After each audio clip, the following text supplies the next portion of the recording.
और काले धन के मुद्दे पर वित्त मंत्री अरुण जेटली उद्योग प्रमुखों, चार्टर्ड अकाउंटेंट्स और अन्य पेशेवरों से नई दिल्ली में इस वक्त मुलाकात कर रहे हैं।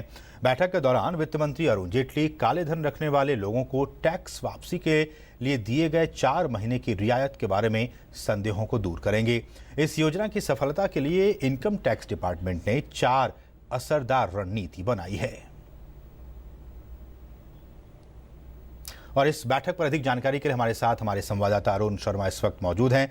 अरुण, इस वक्त जो मीटिंग चल रही है उसमें हालांकि ये कहा जा रहा है कि जो इनकम टैक्स डिपार्टमेंट है वो कुछ खास स्ट्रेटजी बनाई है उन लोगों के लिए जो पैसे को, काले धन को वापस गवर्नमेंट को देना चाहते हैं।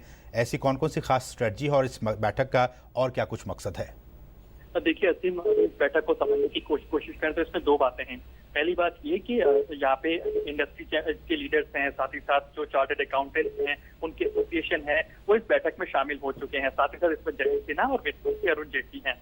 यहाँ पे बात इस तरह से साफ है कि जिससे कि डाउट्स इन चार्टर्ड अकाउंटेंट्स को है जो टैक्स की देनदारी करेंगे, क्योंकि आपको पता है कि 4 महीने की जो विंडो है, जो अपनी अनडिस्क्लोज अकाउंट जो पैसे हैं उसको अगर घोषित करना चाहते हैं तो उसके लिए 4 महीने की विंडो है जो कि 30 सितंबर को खत्म होने वाली है, जिससे कि 45% तक आपको पेनल्टी देकर या टैक्स चुका करके आप अपने जो घोषित आय हैं उसको व्हाइट मनी में आप तब्दील कर सकते हैं। तो ये सरकार की तरफ से जो कदम है, तो उसमें जो कई सारी क्वेरीज हैं इन चार्टर्ड अकाउंटेंट्स को सुलझाने की कोशिश करेगा यहाँ वित्त मंत्रालय, क्योंकि तमाम पैनल बैठे हैं। रेवेन्यू साइड से जो सेक्रेटरी है वो यहाँ पे मौजूद हैं, एमओएस फाइनेंस मौजूद है और साथ वित्त मंत्री अरुण जेटली मौजूद हैं। तो इसको सुलझाने की कोशिश की जाएगी कि क्या कुछ दिक्कतें इनको फेस करनी पड़ रही है। सर, जो भी क्वेरीज है, जैसे क्वेरीज शुरुआत में ये आई थी कि सपोज 10,000 रुपए की कोई ब्लैक मनी थी 1990 के अंदर, आज उसकी वैल्यू जाहिर तौर पर काफी ज्यादा होगी। अगर किसी ने इन्वेस्ट कर रखा है वो पैसा, तो उसका क्या कुछ होगा। इस तरह की कुछ क्वेरीज जो शुरुआत में आई थी उसको भी सॉर्ट आउट किया गया था कि किस तरह से पेमेंट किया जाएगा, किस तरह से पेनल्टी लगाई जाएगी। तो उसी दिशा में आगे इस मुहिम को चलाया जा रहा है, क्योंकि ज्यादातर जो सीए हैं, चार्टर्ड अकाउंटेंट्स है, वही आपके टैक्स फाइल करते हैं, वही जो फाइलिंग का काम करते हैं, ज्यादातर कॉर्पोरेट हाउसेस के लिए या फिर तमाम इंडिविजुअल्स के लिए। तो उस पर बैठक चल रही है और उसी को डाउट्स को क्लियर करने की कोशिश की जा रही है। दूसरी बात यहाँ पे ये आती है कि फाइनेंस मिनिस्ट्री भी एक स्ट्रॉन्ग मैसेज देने की कोशिश करेगा कि 30 सितंबर के बाद में अगर जो अपनी अनडिस्क्लोज्ड इनकम को नहीं बताता है, अनडिस्क्लोज्ड एसेट्स को नहीं बताता है, तो फाइनेंस मिनिस्ट्री एक स्ट्रॉन्ग एक्शन लेने को तैयार है। आपने प्रधानमंत्री नरेंद्र मोदी की मन की बात सुनी होगी संडे को, उससे साफ तौर पर उनका फोकस ब्लैक मनी को लेकर था कि 30 सितंबर तक अपनी अनडिस्क्लोज्ड इनकम को बता दीजिए, एसेट्स को बता दीजिए, नहीं तो उसके बाद जो कुछ भी होता है तो उसमें सरकार की जिम्मेदारी नहीं होगी अगर किसी तरह की परेशानी का सामना करना पड़ता है।